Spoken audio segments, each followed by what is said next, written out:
Good morning, Walter. This is Austin over at Car Fair by Hoover. And I've got the four-door Jeep Wrangler that we had talked about, the right-hand drive one right here for you. And I'm making you that in-depth video that I was talking about. So you can see it's a hardtop. The paint's in really great condition on this vehicle. This one does have the tow package. You can see the tow hitch there on the rear. Looking underneath the vehicle, you can see that the underneath is extraordinarily clean. This thing's in great condition. Once again, it's a hardtop. It does have keyless entry, so you can unlock it from the key fob as well as lock it from the key fob. I prefer the hard tops because this back storage area is way more usable. When you have a soft top, you have a big bar that goes through here and it kind of closes off this opening. You do have a little bit of storage underneath the floor here. Once you move that around, a little bit of storage there for first aid kits. You also have roof bolt spots right here as well. Obviously, being a Wrangler, the doors are removable, the roof is removable, and the windshield is removable. So you've got a ton of things that are removable on this thing. Always remember on one of these Wranglers, you close the glass first. If you do it the other way, you end up breaking, or not breaking, but it just doesn't seal right. You can see the tires have tons of life left in them. Plastic liners on the wheel wells look great. This is a JKL Unlimited. It is a sport as well. Looking at these front tires, tons of life left on those as well. You can see your iconic Jeep hood here. I'm gonna pop the hood for you real quick. This might take just a second, but I want you to see the engine that's in here. This does have the same 3.6 liter Pentastar V6 that's in the rest of the Dodge Jeep Ram products. It's a really solid engine, tons of years of experience building it. All the kinks have had plenty of time to get worked out. The early models of this engine had, little nuances here and there, but this one, being a 2018, is gonna be nice and solid, no reliability problems. This one also has an updated transmission that's a little bit better than the older 5-speed. This one is programmed just a little bit more efficiently, and it doesn't hunt for gears nearly as bad as the one before this.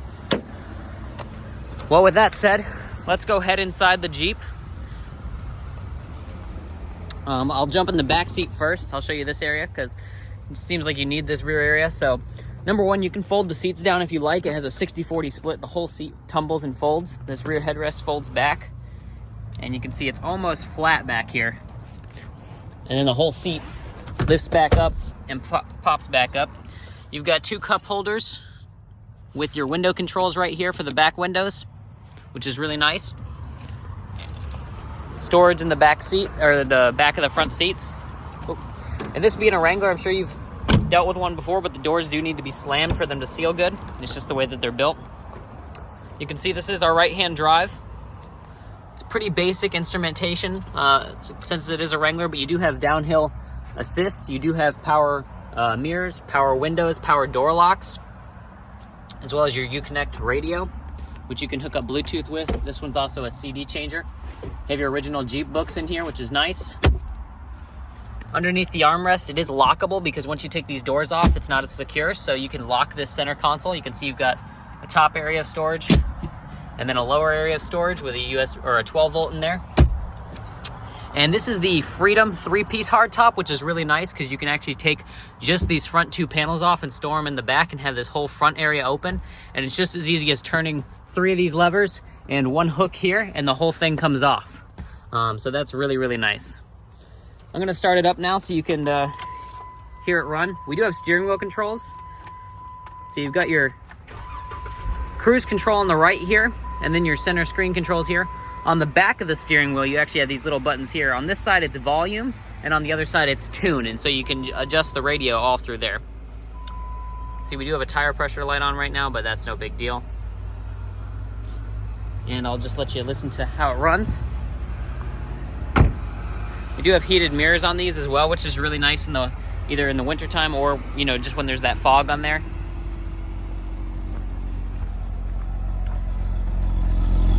I'll let you hear the exhaust for a couple of minutes.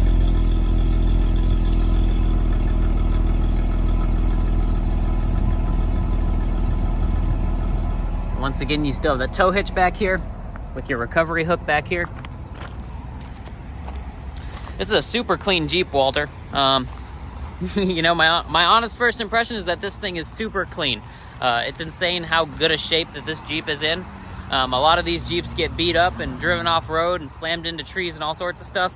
Typically, you see the underneath starting to rust because they've been scraped at, but this one is extraordinarily clean underneath, inside. Mechanically functions great. Takes a little bit of getting used to driving the right-hand drive, but if you've ever driven like a tractor or anything that you're not necessarily towards one side, it's just like that. I grew up driving Kubota tractors, so for me, having the shifter on the left wasn't a big deal. Well, Walter, like I said, thanks for reaching out. I hope that you like this Jeep. If you do, we can talk numbers, and then also if you want to come in and schedule a test drive, or we can have it delivered to you in Georgia, it's 100% up to you. It's good talking to you, Walter. Hope to hear from you soon. Bye.